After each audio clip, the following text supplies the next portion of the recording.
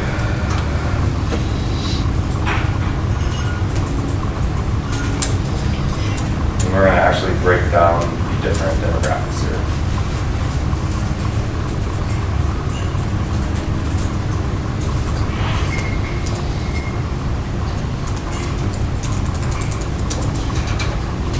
Alright. So now we got the OS level performance. Actually, I'm actually gonna kill this histogram. Let's do the percentile. Can you see it by browsers? Like Yes. IE? Yeah, so it's trying. Getting there.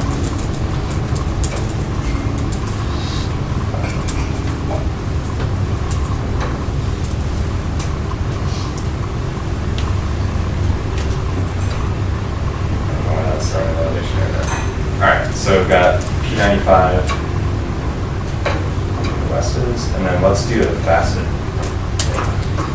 So now you can use this as a filter. And then you can actually do the other facets too. So facet, user agent name, so we're going to explore Chrome, etc. This facet like that. Yeah, Internet Explorer is 10 seconds. And what are which versions it is? No Safari. Well, this is only past 24 hours too, so Yeah, it's still. No Safari. Internet Explorer is bad.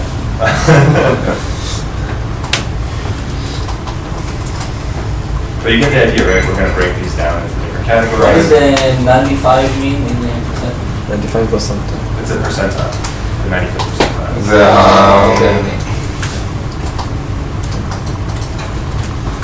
Maybe also median.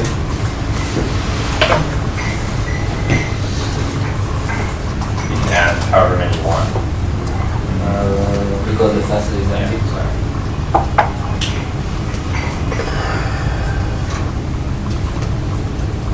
So if you want multiple columns, you can have 2, you have 3,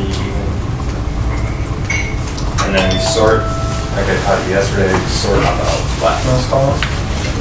So whatever you want to use as your true north, maybe the 95th percentile. Probably want to put it on all this. So 95th percentile, 17 seconds.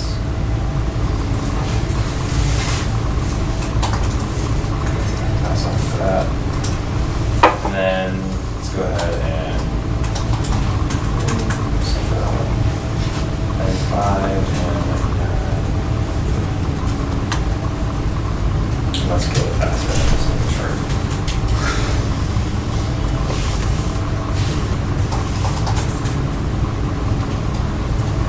Alright, so now I've got visual indicator of where the performance is, and we can filter them. So you want to look at the IE clients. Oh, I did OS twice. I want version command. So I can figure out exactly what version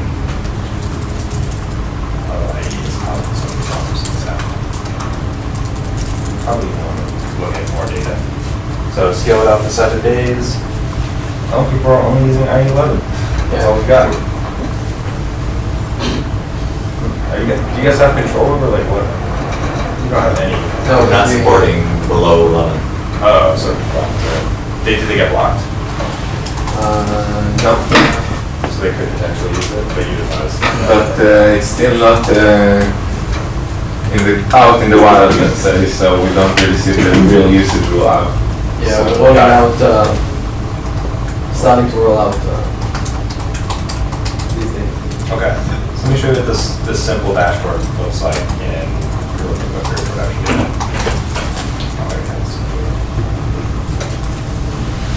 So this is back to the dock site. And I have special powers in the Relic layer. Thank you.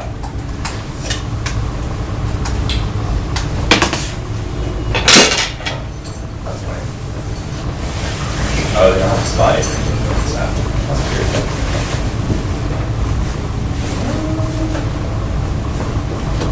They should.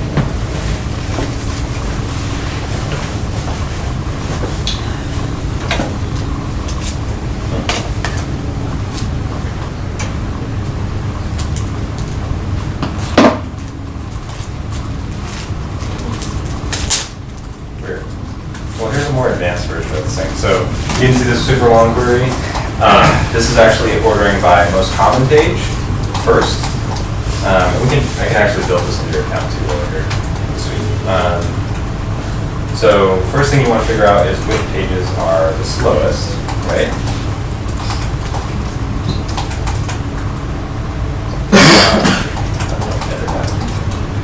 So we filter on our home page, or these are our roll-ups too. So these sort of combine a bunch of different pages with the same pattern into a single grouping. So we have like a bunch of different documentation pages, for example. And then by individual URL, so if you want to sort by average, our Google Cloud Functions page is the slowest. Actually, that's interesting.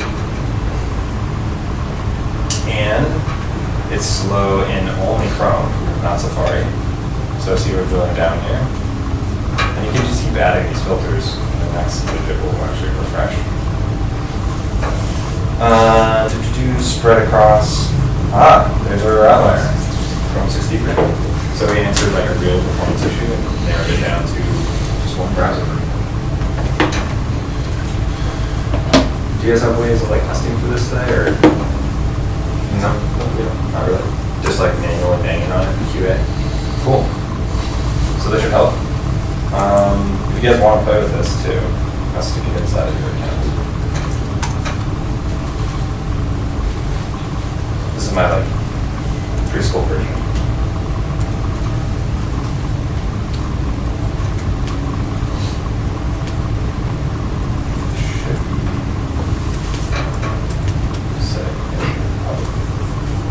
So cool.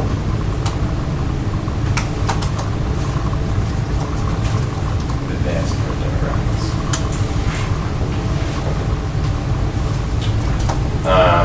We need to re-enable the filters, but we can do it later. Cool. So that's sort of like a bit of a troubleshooting workflows. You can just optimize it to browser sessions. The way the rest of this UI works is it's actually not as much driven from the analytics engine. So most of this is metric data that we collect and compress. So there's two important things to understand about that. We put the raw URLs into the Insights DB, but things like overall Ajax segment performance and things like that, we put into compressed metrics. And it's controlled with what's called a segment modulus. So when we instrument all these Ajax calls, for example, they're going to go into metric data, so you can actually see the domain is a segment, port is a segment, any part of the actual URL could be a segment, and then the command, whatever we did, post get. And then parts of the URL. So these are Ajax calls to get your session token. And what you can do in this UI that's different than the analytics part is you can actually get a breakdown of the response time, time spent in callback there, throughput you can get from the analytics engine, and then different status codes that return from this endpoint. So it's like we get some unauthorized, which is expected for session authorization. Probably. Sometimes you're kicking people out. And then what's neat is, in this UI we actually link the item you're inspecting. This applies to JS errors, page views, and things like that, with what's called a session trace. So these, if you notice, are kind of like our transaction traces that we showed yesterday. But these are, instead of using the surface level timing information that we get from navigation timings, this uses a more advanced technique that's not in every modern browser, unfortunately. It's in a lot of them, called resource timings. And so that one lets you get the actual timing of a resource on the page, as it shows in our browser. So if we want to inspect the session token call in one of the sessions, we can drop into it. And so this is actually a real user's browser, Windows Chrome 63, which is one of the ones we had trouble with our doc site. And this is giving us a breakdown of what exact configuration. This is from the time the page loaded to the time noted. So at 1:27, 9 seconds, the backend finished responding with all our assets. This took us to our AJAX call, which we extrapolate out. So since the session started,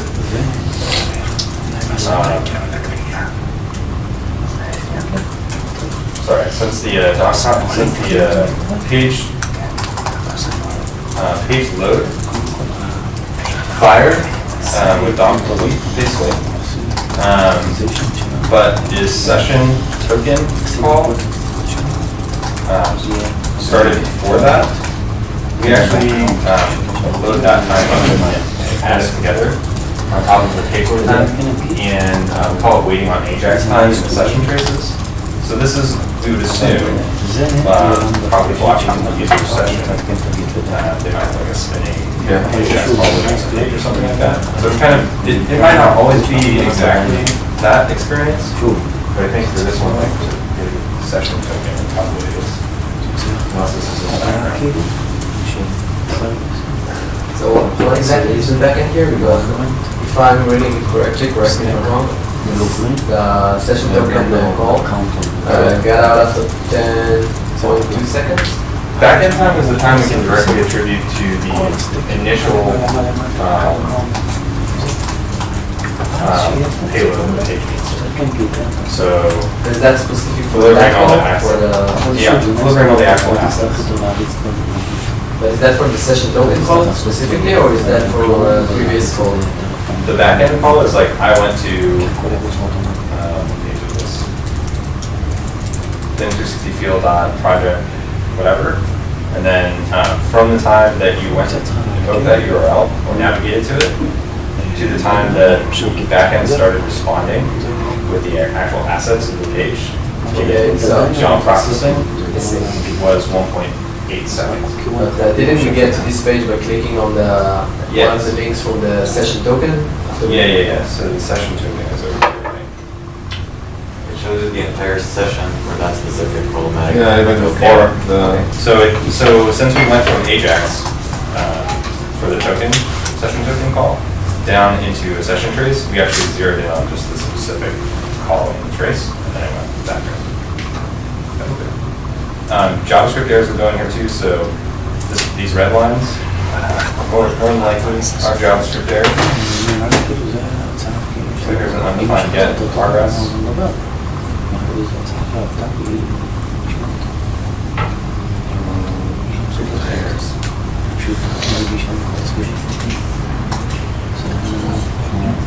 What does it mean to have undefined get? Actually, no, these are all.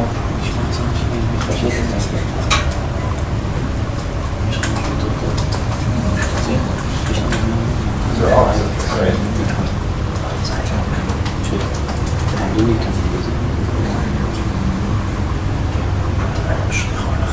Wistia reached out. Looks like just Wistia that reached out. And then Wistia is a video hosting platform, like training videos. Yeah, I aggregate, yeah. Yeah, do you guys have videos of that? Apparently we have a third party onboarding to, Oh, is there like a widget that pops over? yeah, so probably. So you can back this up though, we can figure out where it came from. Do an animation, where window?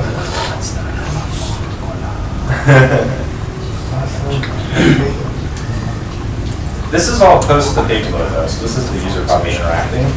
We actually captured all those interactions here too. So they're mousing and they're scrolling. If they press a key.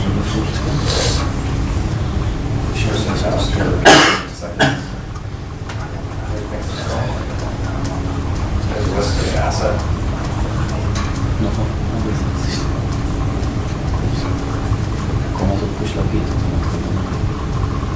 Story. Is that the Passover fun? Passover.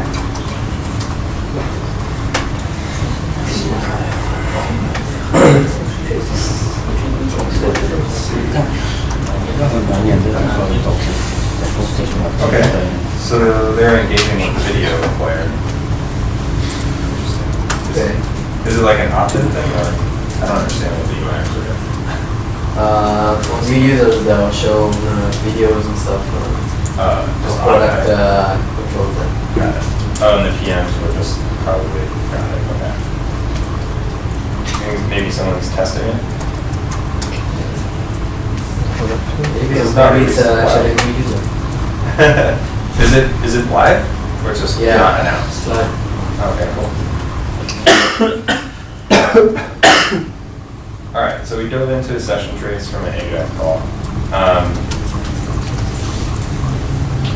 The point I was trying to make here is that we capture like all these metrics in here, and you need to actually break them out and tell us what the granular deploy a browser agent.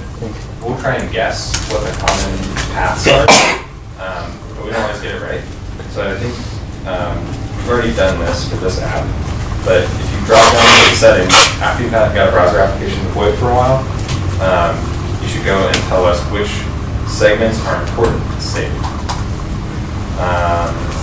That's a segment is anything that's like not a unique identifier.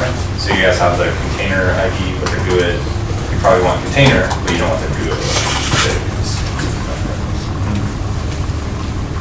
Those are dynamically generated. So is this a complete listing? It'd actually be helpful if I could log in and check out the app, or if somebody can do it. Do you guys have like a dev instance that I can? yeah. What is the internal whitelisting segments? This one you won't see. This gives us the ability to whitelist segments like for support on your app. סימון, אפשר עכשיו את הפריפוד? להחליף? מה זאת אומרת? שיעבוד על הפריפוד. Okay, so Jesse, you can work on the PayPal account. In the pre-prod? Yeah, why do you want to work on the PayPal? More רוצה traffic? לעשות שם כל מיני בעיה, כאילו, לעשות שם בסגמנטים, whitelisting וכאלה דברים. I can also just use the data we have to inspect the whitelist. So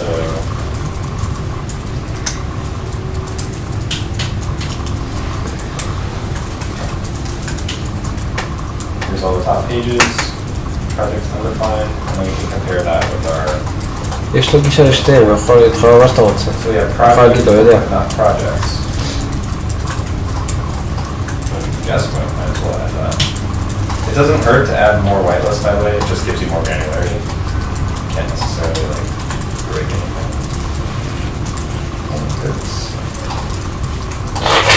What's this go? That's an error. Is it? That shouldn't be there. I don't know. No, I don't no, think there's a no. project name that defined. Try to fetch like an image or a document or Got it. רגע, מתי שאנחנו עושים? מה זה project name defined? לא, פה שאתה מוכן, הוא קורא ל-URL. Huh? הוא קורא ל-URL. Yeah. So Well, no. define the government. זה כבר מאוד טוב.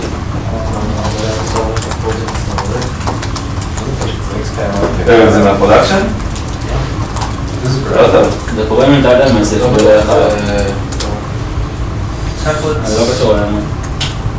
They're missing a few of these. זה חשוב לנו, זה Do you have checklist issues? זה... לא, זה כאילו זה... אני מוקר את זה, קרה לי כמה פעמים, זה קורה שכאילו עושים בעולם. Checklist. אם הם עושים בעד הגנה, צריך לדעת להתעסק את זה שהם עושים בעד הגנה. Checklists. Okay. Checklist or checklists? I guess we can do both. Doesn't matter. It won't. So I mean, it won't match one of them, and then we'll roll up which one does exist. All right. And I think Crete here, but it's a query string. Let's see.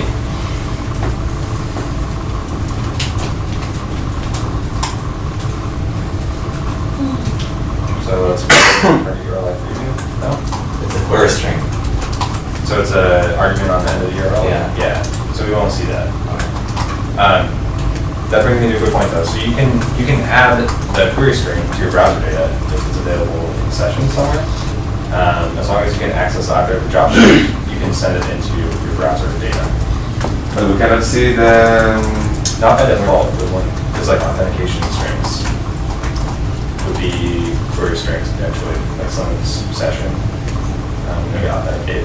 So we want to specifically send the query string data that we want. Yes, so opt in to send non-sensitive custom attributes. So an example of this is actually in the docs, back in your Relic line over here. You guys have seen the docs, they're beautiful. It's actually hosted on Drupal. Just makes things simple for us, I guess. The docs team is decentralized and it's actually part of our support function. So each team kind of owns their own docs pages. And actually, as a new Relic employee, every person can edit the docs, which is pretty cool. So if I find a mistake or I want to add something, I've actually done edits to the docs on my own. One of the things they've instrumented in docs is the search box. So this is an example of using like custom, there's two types of custom things you can do in the browser. There's adding a custom attribute. So that was, I want to capture that query string. Or doing a custom event. So I think I talked about this yesterday. You can do a custom page action in browser. We use this API to monitor things like video players, like HTML5 video players can be instrumented with the page action API. This is a simple example with search box here. So if I type in a search, I don't know, got the agent API. It calls back using jQuery to index, and I submit the search, right? There we go, some of our results. What's actually happening behind the scenes there is in the search results, we actually have this new relic set custom attribute, node ID and title ID, piped into add page action, and that basically lets us do this. So every time someone hits a search box, oh, that's powerful, we get their search result inside of Relic Insights. And we made this dashboard out of it. And this is actually up in the docs team's bullpen in Relic HQ. And so they can see their searches are declining day over day, week over week. Their searches are effective. They actually have whether or not people go on use the full search or auto-suggested search.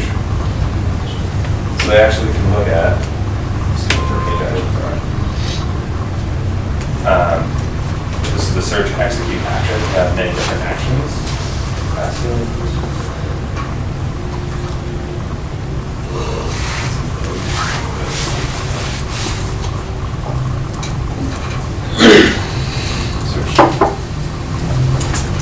There you go.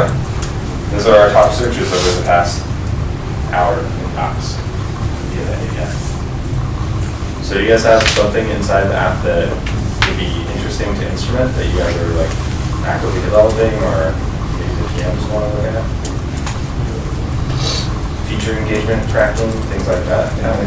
Well, Yeah, but it's going to be fun. It's all about yeah, that's a problem. Like, this is supposed to be for the technical stuff, and we're supposed to use Mixpanel for them. Okay. So if there's something you want to track the performance of, then Maybe you can show us how, let's say we wanna check all of our 400 plus steps codes and see how they resulted from which page. okay. Be very quick. Okay. You guys have like a lot of dependencies you have control over? Yeah, we have lots of other teams that we need to integrate with or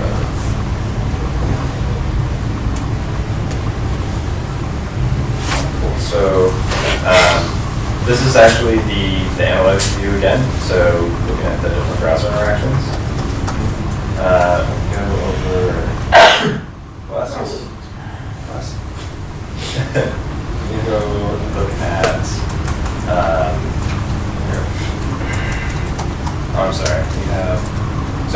in page views, you wouldn't actually see any the status codes. I don't want to actually do that. Want to see the status code? No, I'm just thinking how I actually want to do it. I'm going to do it. Let's do it this way.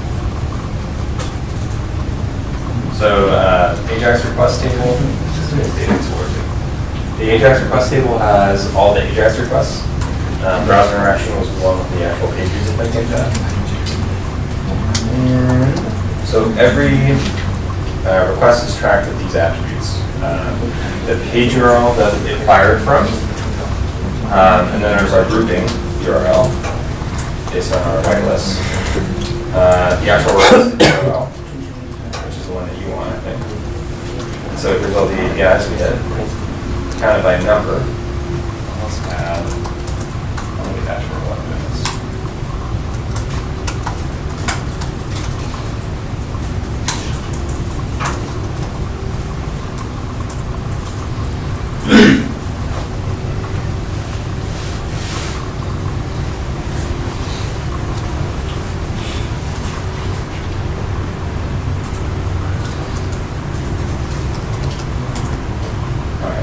Investigation dashboard, and let's put that on there. And then you can actually go see.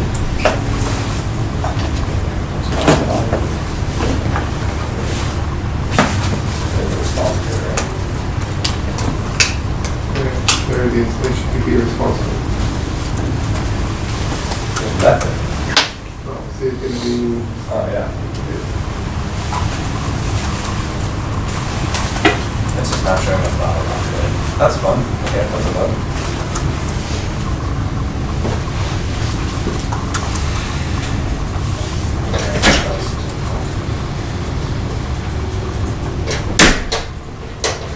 Oh, you don't have any data that's in the past hour that has that. Except this one. That's weird.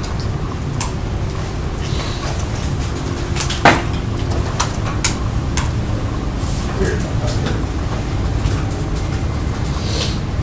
So it's a week ago. And then you want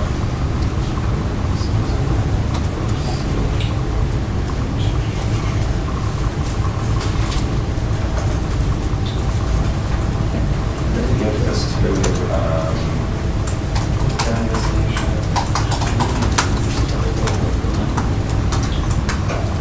Let's go in there and then we'll add one more.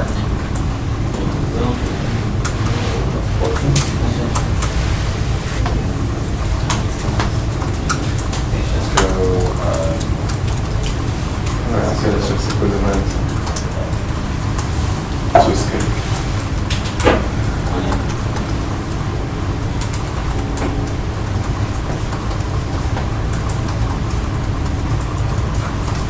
alright, add that to this dashboard. And then you'll hit 401s, or you can even do like a, I gotta refresh these things. Ah, disappeared.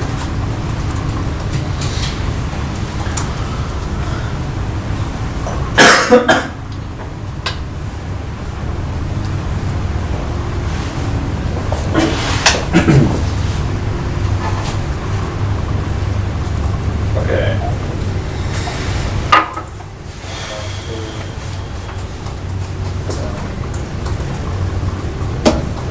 So let's go like 4.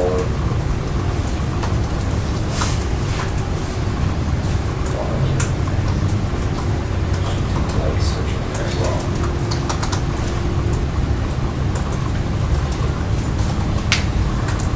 So no 400 in the past week. Does that seem right? Yeah, 400 is a better request. Can you do like a greater than or equal to 400? Is that possible? Yeah. So I was actually trying to filter by each of your responsibilities, like for something. However, for some silly reasons, there's not actually giving me the option to do that. I mean, I can do it in a query. And they recognize it as a string.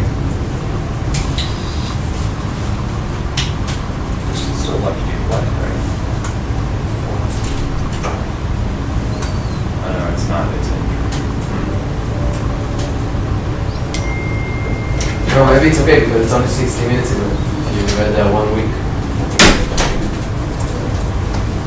No, he's right, it's because it's not a string. No. Yeah. My bad. So then we would go count, facet request URL, and facet HTTP response code. This is a new thing. These are double facets.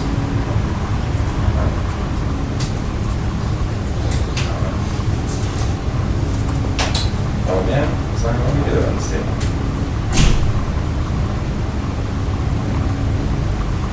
Let's do this then. This response code.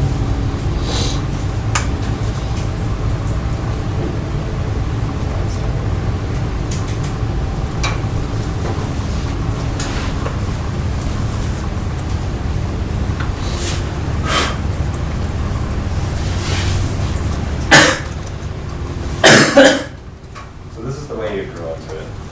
Unfortunately, you can't double facet this table. So let's put it on certain tables. So there you go. There's a trend of 401s over time by different endpoints. And then there's the actual breakout of the individual request numbers of 401s for each request. Yeah. This should be in your account too, so you can take a look at it. Okay. This one is news. You'll find it in the main. This one. In main? This one main. Main. Oh, the dashboard? Yeah. Cool. So we have like the second line, I should say error by request URL. That's good. There you go. So you manage your own session, but you depend on one of the forge services for project entitlements and issues list. We also don't manage this session. Oh, you don't? Who's got it's P360?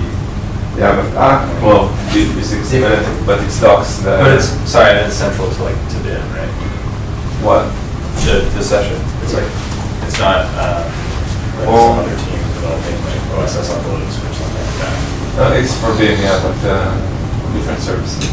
Got it. Sorry. So this is what Nicholas come up with. That's this little thing. So you have that running log here of all the different failed ones. So what do you do with these? Excuse me? What would you do with the data here? Do you like escalate it? First, we bought LCD for that. Display outline. Yeah. And that's it for now. Shane cannon. Nice. Yeah, we also want to track loading times, mainly to track loading times, see maybe we have any JS errors that we haven't caught on in a dev environment, or maybe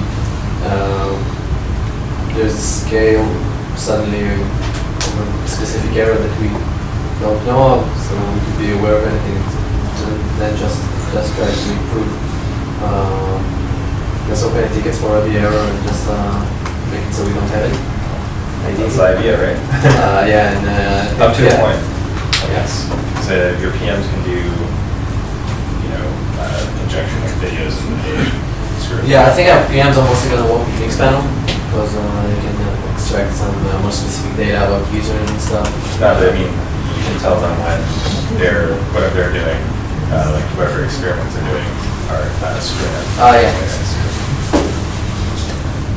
Is there any possibility to add alerts to some of the metrics now?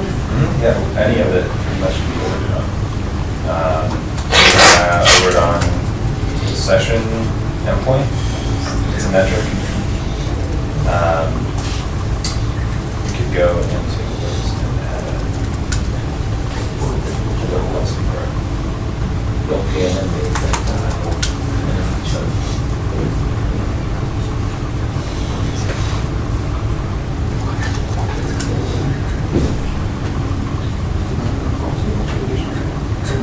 Training policy.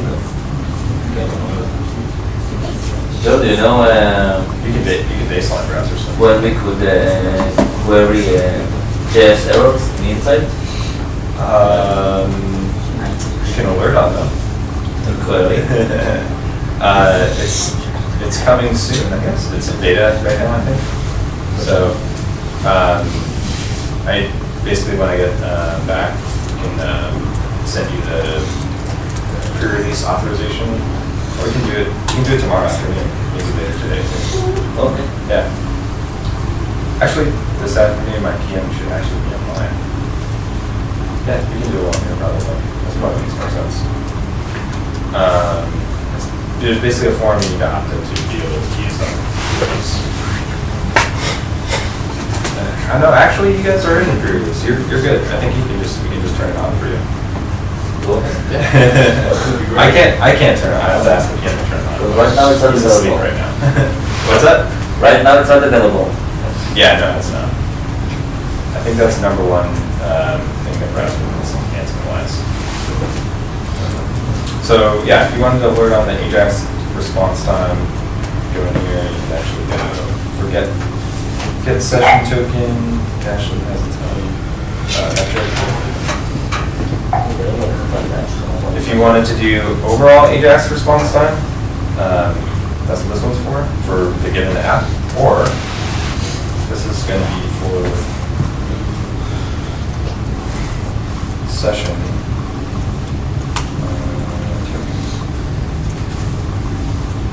So I typed session token and it got all the metrics that we are capturing under the scenes. This is kind of the key for our metric storage methodology. So you organize it under Ajax, path request, get, URI, and call that time, response time, and transfer time here. So which would you alert on? What would you want to alert on? Response time? Yeah. Cool. And it looks like it's doing, I don't know, 5 seconds on average. So it looks like it's ASCII.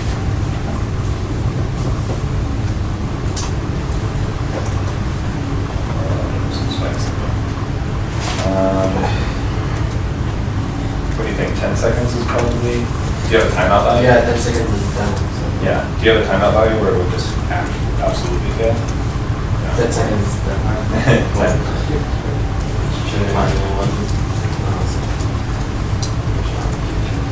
And then this basically be a systematic drain. Users can't log in, or maybe one out, many users can't log in.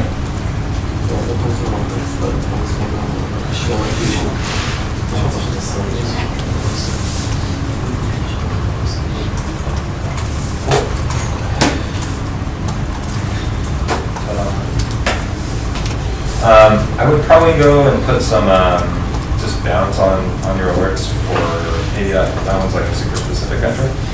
But for browser, obviously, if our response times go over 10 seconds, something like that on all of the requests. This is a new one in here. You got AppDex too, but I would go total page load time greater than 10 seconds. As a alert threshold. Just make sure I'm going to go with that.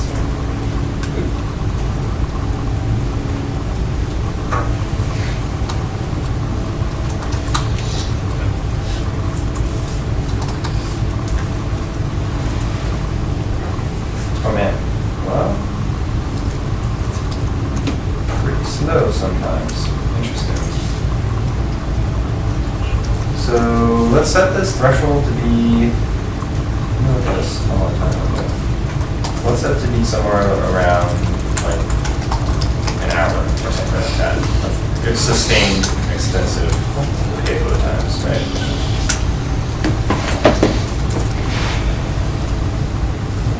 30 minutes or something. Yeah. So that shouldn't be too noisy. I'm not going to enable any of these. What is the process you just did? Because you added a new alert and also you you had to change stuff, right? Yeah, I added total page load time as well. Uh-oh. And that turned it off. So, So if the page loads if the page load takes longer than 10 seconds for over 30 minutes, then we'll get an alert. Well, you won't because I turned it off, but I want you guys to go do these for yourselves, not, I don't want the alerts. But you can leave them running for yourself, see how they perform. If it doesn't go off for lunch, then implement it for everyone else. Would you guys like page to your team if there's a front end issue? Usually, probably goes to the back end guys, right? Yeah, we're still debating on how to do that properly. We have like a chain of escalation. Got it. What's the easiest way or the best way to just see the longest Ajax calls that take the longest? The slowest ones. Probably Active Insights. I mean, the Ajax panel here. These percentages of just the most frequently used Ajax calls, so like 43% of our.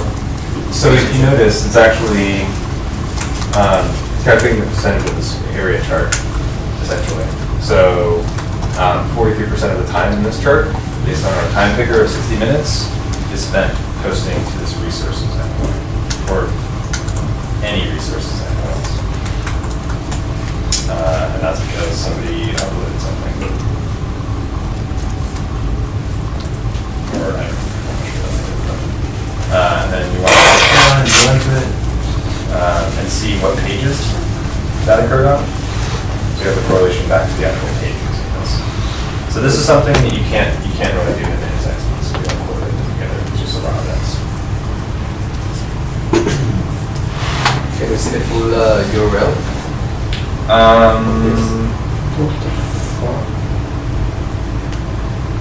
Probably. You can probably find it. But no direct way from here, right? Not directly. You can go back to the page. Do you need really inside the specific moment and then look at the URL?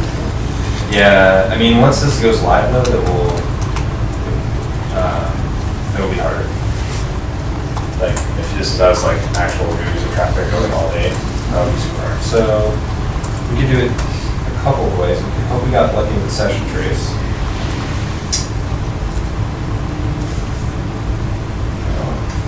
Or, what I originally said is, want to know what page this occurred on exactly?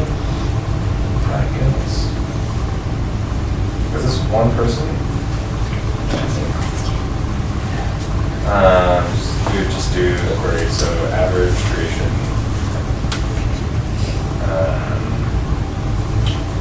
Browser interaction. Where, has URL. Don't have an actual URL.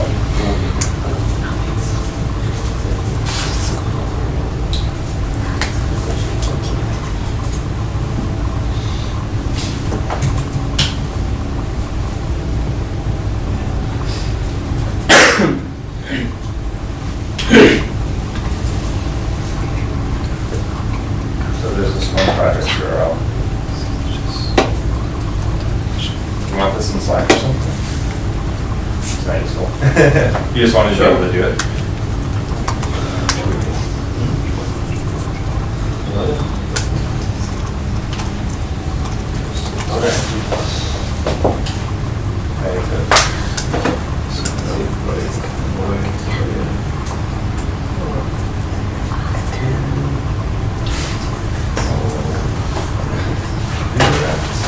You won't be able to get to that project.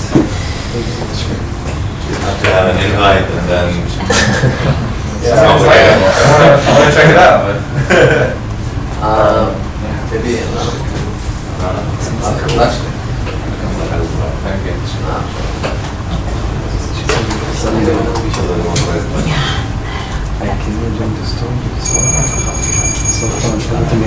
Really? I bet, yeah. Okay, cool.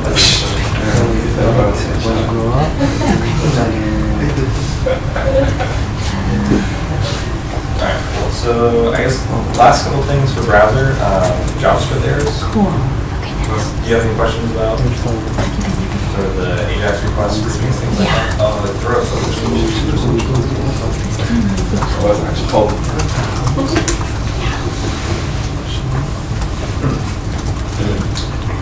Not good. Let's contact the support team. Yeah, no, that's actually, But why one week? it should not be broken. Oh, there's just no activity. Did you fix all the errors? We don't know where the errors. Yeah, we It's don't really like not it's either that or you're not documenting every error we have.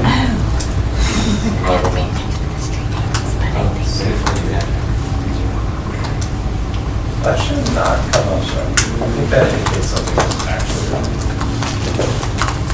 There's a couple yesterday, but there's none today. There's none in the makes sense.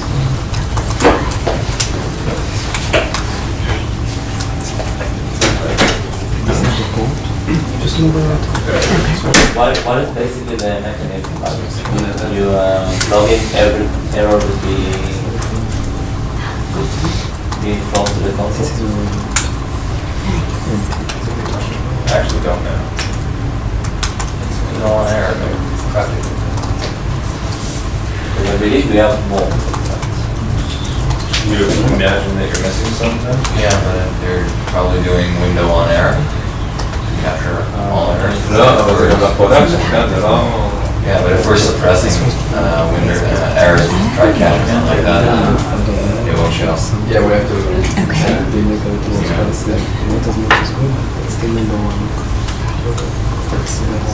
We had cheated when I did ours.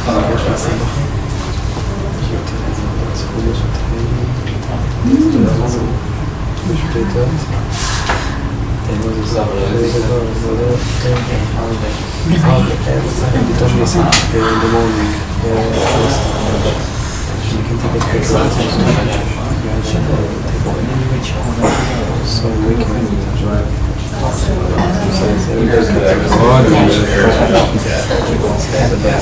So syntax errors, script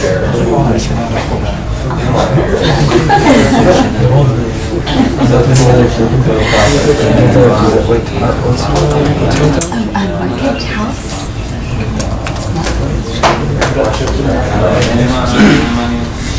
Errors which are not tracked. So you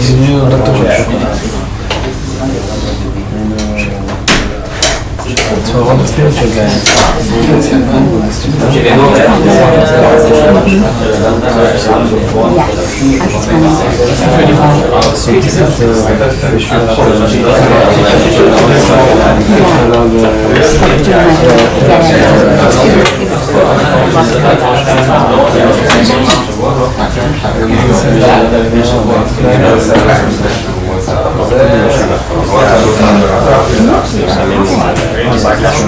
So don't worry, don't really know. That's okay. רועי, אתה מכיר את הבסטאטה? אתה רואה את הבסטאטה? זה תוך השוק? כן, ראינו את זה It's really up This is a bridge, at the end, before I decided to be there. So a little before the as soon as your icon is on, then you can touch it. What's that? As long as your icon is on,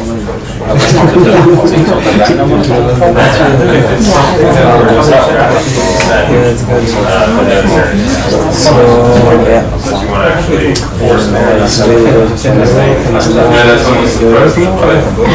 when we enter the errors ourselves and we want to set it to like anyways, we need to use this API. This is different though than what we discussed yesterday. We got these all in one handle or like outer each of these. shell. JavaScript.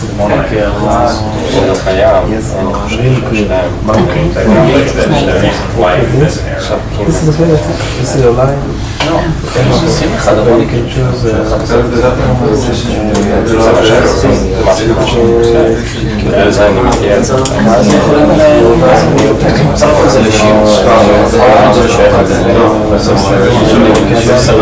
So,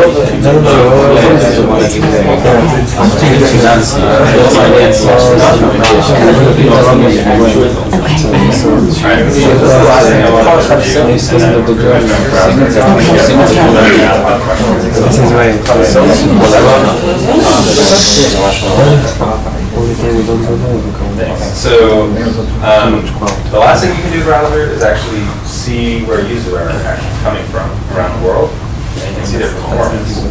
So, I think for you guys, a lot of construction companies maybe in these different locations. Yeah, we're invited to the data. And so, Mixpanelize all your analytics. This is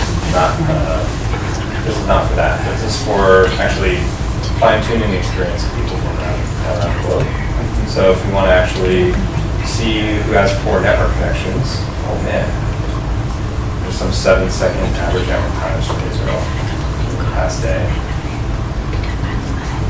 And also for the past week. yeah, let's go to past week. So 4 seconds, that's fine. That's an overall average picking time. Hey, Switzerland. There's an Autodesk office there, right? Or no. Or there was. So that's like they have horrible network connection. But it also looks like it's a pretty isolated case of one person hitting the page. And that could just be that. Tons of SSL handshake time. Yeah, but it makes a lot of sense because we still don't have data centers all around for the application, so it's expected to see the right response time. Right. It's not distributed to CDN or anything. No, there is a CDN, but the backend services are not changing the CDN. So every request on the front end side it will get served fast, ideally fast. The backend service is not there to Like S3 bucket on the top front. yeah. Yeah. I mean, lots of residents would say that. Shouldn't it do that fast? I don't think that AWS brings that. I know The top front, Yeah. like that. I guess all the authentication and stuff is still occur. And go back to, where's it? US U1? No, US front is just everything from the US. But US East one? West. Oh, it's West? Yeah, West too. Oh, okay, yeah, that makes sense. But it's okay. It's just again, it's Not much. being rolled. Got it. Most of our users are on US anyways, right? Yeah. 115,000. Sorry, they're 14K. Cool, so yeah, you can bucket out different demographics here, and I think this is interesting to look at from a perspective of like, are we performing well across the globe? Those of you who are network geeks might want to look at this. And then as you guys crank up the CDNs, you should see these numbers fall dramatically. And they should stay down. And here's your backend chain block dashboard for when you're trying to make a case for rolling out over in the rest of the world. How to get native application. And this thing launches.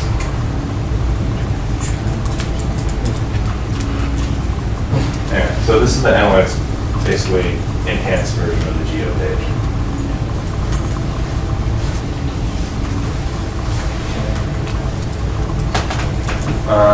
Did any of you guys do Selenium scripting or like UI validation and things like that? Selenium? Yeah. Yeah. Have you guys used synthetics at all? No. So that's another topic we can cover maybe before lunch. You guys want to look at synthetics really quick? I think it appears nicely with browsers. We have all the data. And then actually what you could do is synthetics, which might be a better way to track the AJAX requests that you're interested in surfacing performance issues about, is to actually send synthetics monitors and test that API and that longer data about how it's performing from like a clean environment. Alright, so basically synthetics is a globally distributed network of Selenium, headless Selenium WebDriver with Chrome. if you know JS, well, you guys already have some stuff in here. You have pings and simple browsers. If you know, Selenium or JavaScript or Node, you can actually probably code any script you want. We let you even require in helper libraries like XML to JS if you so desire to interface with SOAP API. Hope you're not doing that in this day and age, but some of my other customers need it. So you can do anything as simple as a ping. The ping monitors are free. But Autodesk pays for Pro, so you can use the other types as well. Ping monitors just get the head of URL, basically. And they only save the response time. They can be run up to, I think, you can run up to like 5,000 of them, or something like that, for free. They're extremely light for us to run, so I even asked the PM this, and I believe him, and he said just run as many as you want. It doesn't really affect our sort of cost of running the service. The more expensive part of running it is actually saving assets. So let me look at one of the browser monitors. Simple browser monitor actually loads the page and saves not just the page load time, but also all the resources on the page. And so we had resource timing in our session traces, but we don't have a lot of really fine-grained data. You have to actually lead through individual traces to try and find the pattern you're looking for. So you want to look at an address call, you might look through 10 different traces to see if there's a specific pattern with that call. With synthetics, you can actually query through the results. These go into Insights. They get stored for 13 months, just like infrastructure, and that's included in the way synthetics is offered. So results pane, we can do this sort by some of our slowest results. We should be sending. And here's a 3-second page load time from Washington, D.C. And this gives us a full component breakdown. Now we're looking at the different URLs that were hit here. So this is actually redirecting you, I think, right? To Oxygen, and it's doing a callback, and then it's giving you a session. So it's establishing a session. And we can actually show you on each page throughout that cycle what the durations were of the assets. Pop this open, so it's 400 milliseconds, and so it's JavaScript from, yeah, I don't know what that is. On this page, everything is fast. This page, also fast, and everything that is fast. So this primarily some JavaScript fishiness. RFI's page, maybe it's just needs to be on a CDN or something. But here, if we want to see if this is a pattern, we can actually view the query of this asset, and we can actually expand the query back across time. So this is where you get lots of good data. So if I want to look at all the requests from this, you notice there's a synthetic request table. There's also a synthetic check table that has all the results from all the different monitors. Average, duration. And then it's time series it. And then we want to see if it is pervasive across all the different locations we're running from. I think you have 5 or 6 locations running. The location label attribute is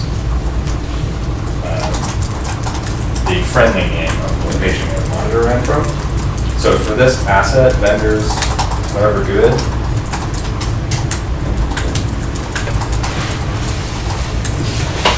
this is a lost match.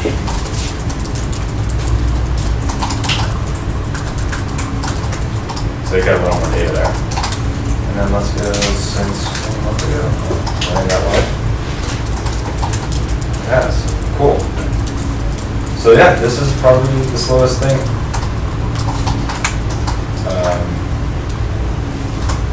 I don't know, what is the hell is this thing? But if this is an asset you control, you can change where it's hosted or something like that. This is contributing 400 milliseconds to every page. This is an easy fix.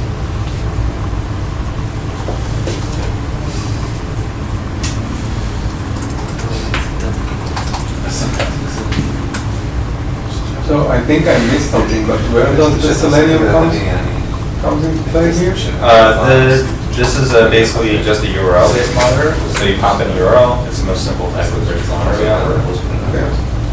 The back end of it is Selenium WebDriver. And then where that comes in is scripting. I didn't actually go over that. So you can script different monitors and configure all the basics about it.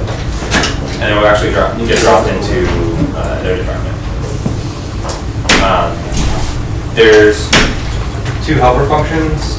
There's you can just like require in request if you want. A little ID in here. But we don't offer that by default in the environment. What we do offer inside of scripted browser is a browser helper, which lets you do the Selenium like helper functions like finding an element or waiting for elements to load and things like that are that you're looking for is automatically done by the synthetics helper functions. So that's useful. The other flavor is an API driven. So use case for monitor are you want to test that session token URL and you want to send somebody a report about how it's performing. This is like a more clean room environment. The actual synthetics instances are spun up inside a Docker container. The results, we intercept all the HTTP traffic to instrument it, are sent to Insights. And then once that run is complete, the Docker container is destroyed. And then we wait for the next job to pick up. So you get consistent results over a really long period of time, assuming we don't do any weird upgrades. The API test has its own helper.